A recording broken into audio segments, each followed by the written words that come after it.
아무래도 이제 좀 논란이 되는 사안을 얘기할 수밖에 네. 없는데 김병기 전 원내대표 참 좀 그렇습니다. 어쨌든.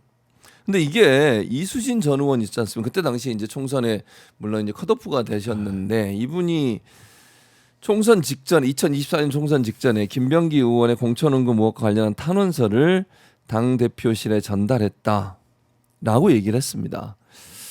이게 그러면서 이제 마치 좀 당 대표 그 당시에 당 대표가 이제 이재명 대통령이셨으니까 제대로 뭘 안 하는 것처럼 얘기를 하시던데 어떻게 보세요 이거?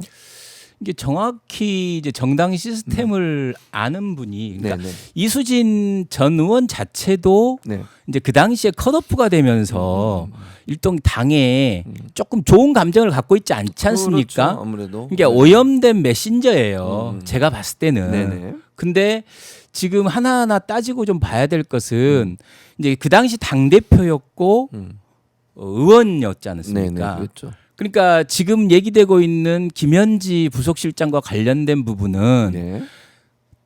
의원의 보좌관이었지 음. 대표실에 있었던 사람은 아니었어요. 네. 정확히 보면. 네. 그리고 통상적으로 이 당대표실이든 원내대표실이든 이런 탄원서나 네. 문제 제기가 오면 네.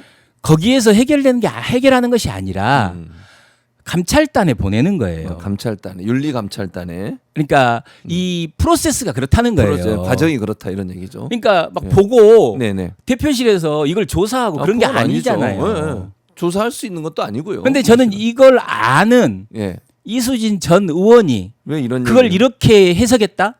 왜 대표가 해결하지 못했냐? 왜 김현지 이 보좌관, 실장, 당시의 지금 부속실장, 보좌관. 당시 네네. 보좌관한테 줬다고 들었다. 이게 다 들었다는 주장이잖아요. 그렇죠. 들었다잖아요. 들었다잖아요. 자기가 본 것도 본인이 아니고. 본 것도 아니고. 네네. 근데 이것을 완전히 확대해서 가는 거예요. 음. 그러니까 과거에 네. 2024년 총선에서 컷오프가 된 전 의원이 네. 그 마음을 가지고 있는데 그러니까 이 사람도 오염된 메신저죠. 그렇죠. 그렇다 해서 이 문제를 뭐 덮자는 것이 아니라 그 탄원서가 공개된 이상 네. 그 탄원서와 관련된 사실관계는 확인해야겠죠. 경찰을 통해서 확인해야 될 것이고 네. 그런데 이것을 가지고 현 권력과 이재명 대통령이 연루가 되는 듯한 이런 이야기들 그리고 김현지 지금 부속실장에 대한 이야기들 네. 이것은 다 낭설이고 네. 이 사안에 대해서 본질은 아니다. 그렇죠. 당의 이 시스템을 조금이라도 아는 사람이라면 네. 이것과 관련돼서 이렇게 얘기하는 것은 상황을 호도하는 것이다. 그렇죠. 라고밖에 얘기할 수 없죠. 그러니까 지금 말씀하신 걸 정리해 보면 대표실에 전달 뭐 그렇게 할 수도 얘기하니까 있죠. 할 수도 네, 있죠. 네, 근데 그럼 대표실은 당연히 이걸 처리하는 부서인 감찰단에 넘길 수밖에 없는 것이고 거기서 처리를 하겠죠. 근데 마치 대표가 무슨 이거를 제대로 안 하는 것처럼 얘기하는 것 자체가 말이 안 맞다는 거잖아요. 엄청 시청자 여러분도 알지 모르겠지만 이 선거 과정에서 특히 공천의 과정에서 네. 투서가 엄청나게 많이 수없이 오잖아요. 많은 후보들 있지 않습니까? 그렇죠. 그러면 상대 후보를 네. 낙선시키기 위해서 컷오프 시키기 위해서 아니면 공천에서 배제하기 위해서 수없이 많은 투서가 들어옵니다. 들어오죠. 그게 그러면 맞는 그 것도 투서를 아닌 것도 있을 수 있잖아요. 경찰과 이 대표실이 네네. 이 수사의 권한을 갖고 있는 것이 아닌데 아니죠. 그걸 네. 다 뜯어보고 네네. 이것을 판단해야 됩니까? 그게 아니죠. 아니잖아요. 네. 가장 공정한 것은 보지 않고 네. 그냥 윤리감찰단에 넘기는 거예요. 그렇죠. 그 역할을 하는 데다가. 맞아요. 근데 그렇게 했을 뿐이에요. 그러니까. 이 내용이 들어왔는지도 몰랐을 거예요. 근데 지금 와서 마치 당대표인 이재명 대표도 봤을 것이다. 그리고 들었다.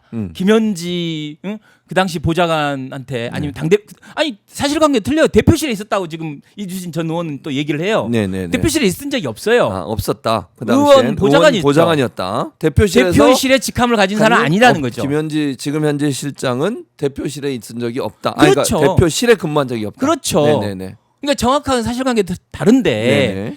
들었다는 얘기를 가지고 이 문제만 가지고 그걸 사실로 수용하는 건 말이 안 되죠. 네네. 네. 그러니까 이거는 명확하게 우리가 정리하면 분리해야죠. 김병기 지금 의원에 대한 의혹에 대해서는 사실관계 확인해야 돼요. 정확하죠. 그걸 하지 않은 게 맞습니다. 아니고 맞습니다. 지금 마치 이재명 당시 대표가 문제가 있는 것처럼 공격을 하는 것에 대해서는 이건 동의할 수 없다. 그것을 당의 절차를 알고 있고 네. 이 법률단장이었잖아요. 그랬었죠. 자기 판사 출신이고요. 판사 출신이고 네네. 이 절차를 아는 사람이 네. 이렇게 얘기하는 것에 대해서는 저는 음. 과거에 네. 본인이 출마를 했을 때 컷오프 당한 것에 대한 네.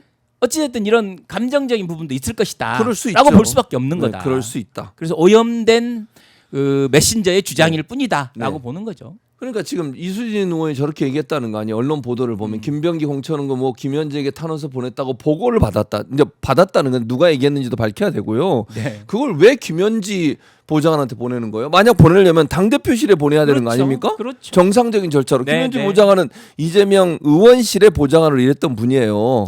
그리고 설령 당대표실에 가더라도 네. 당대표가 그걸 읽거나 음. 당대표가 그것을 이렇게 수용 이게 아니에요. 바로 넘긴다는 거죠. 바로 윤리감찰한테 넘기는 거예요. 보지도 않고. 그러니까 또 보면 더 이상한 거지. 그렇죠. 그럼 본인의 생각이 들어가는 거잖아요. 수백 통이 나오는데. 그러니까. 근데 그 절차상 그렇게 맞게 했으면 이게 문제가 되는 건 아니잖아요. 그리고 필요에 의해서 윤리감찰단에서는 그 당사자에게 확인 절차를 거치잖아요. 그러겠죠. 맞아요. 근데 그게 당사자한테 갔다 그래서 그걸 또 문제 삼는 것 이것조차도 나는 좀 이렇게 절차를 제대로 이해를 못 하는 그렇죠. 거네요. 절차를 그러면. 이해를 못 하는 거죠. 왜냐면 당의 이런 절차. 그러니까 그런 만약에 김현성 의원이라고 치고 만약 문제가 있어 투서가 들어오면 네. 본인한테 확인해야 될 거 확인해야죠. 아니에요. 이런 일이 왔는데 이제 맞냐? 윤리감찰단에서 이제 조사해보자. 조사를 하는 거죠. 그리고 뭐 얘기도 듣고 네. 질문도 하고 이래야 네, 되니까 네. 그게 갈 수밖에 맞아요. 없는데 네. 그게 얘기를- 마치 봐주기 위해서 가는 것처럼 이렇게 얘기하면 안 된다는 맞아요. 거잖아요. 네, 지금 상황이. 절차상 그런 부분을 그렇죠. 이거 호도를 하면 안 돼요. 오도를 네. 하면 참 이건 좀 문제가 있는 것 같은데요. 이런 식으로 이수인 전 의원이 왜 이러는지 잘 모르겠는데. 빌미를 주는 거죠.